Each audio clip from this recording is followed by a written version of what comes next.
കുട്ടികളെ മറ്റൊരു കണക്ക് 1 മുതൽ 100 വരെയുള്ള എണ്ണൽ സംഖ്യകളുടെ തുക എത്ര?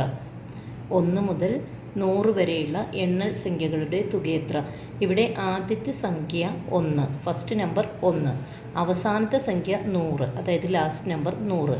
ആകെ സംഖ്യകളുടെ എണ്ണം, അതായത് 1 മുതൽ 100 വരെയുള്ള സംഖ്യകളുടെ എണ്ണം 100 ആണ്. ഇതിൻ്റെ പകുതി, ആ നമ്പേഴ്സിൻ്റെ പകുതി 50. 1 മുതൽ 100 വരെയുള്ള സംഖ്യകളുടെ പകുതി 50 എണ്ണം. ഓക്കെ, അപ്പോൾ തുക കാണേണ്ടത് ആദ്യ സംഖ്യ പ്ലസ് അവസാന സംഖ്യ ഇൻറ്റു ആകെ സംഖ്യകളുടെ എണ്ണത്തിൻ്റെ പകുതി, അതായത് 50. അപ്പോൾ 1 + 100 × 50 ഈക്വൽസ് 101 × 50 ഈക്വൽ ടു 5050. ഓക്കെ, 1 + 100, അതായത് 1 + 100 101 × 50. ഓക്കെ, 5050.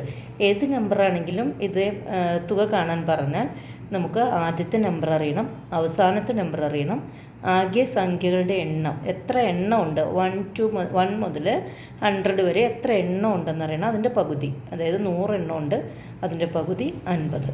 ഓക്കെ, എന്നിട്ട് ഈ ഫോർമുല അപ്ലൈ ചെയ്യുക. ആദ്യ സംഖ്യ പ്ലസ് അവസാന സംഖ്യ ഇൻറ്റു ആകെ സംഖ്യകളുടെ എണ്ണത്തിൻ്റെ പകുതി. ഇപ്പോൾ 1 മുതൽ 10 വരെയാണ് സംഖ്യകളുടെ തുക കാണാനാണെങ്കിൽ ആദ്യത്തെ സംഖ്യ 1, അവസാനത്തെ സംഖ്യ 10, ആകെ നമ്പർ 10 ആണ്, അതിൻ്റെ പകുതി 5. അപ്പോൾ 11 × 5 55. ഓക്കെ, അതേ രീതിയിലാണ് ഇത്തരത്തിലുള്ള കണക്ക് വരുമ്പോൾ ചെയ്യേണ്ടത്. ഓക്കെ.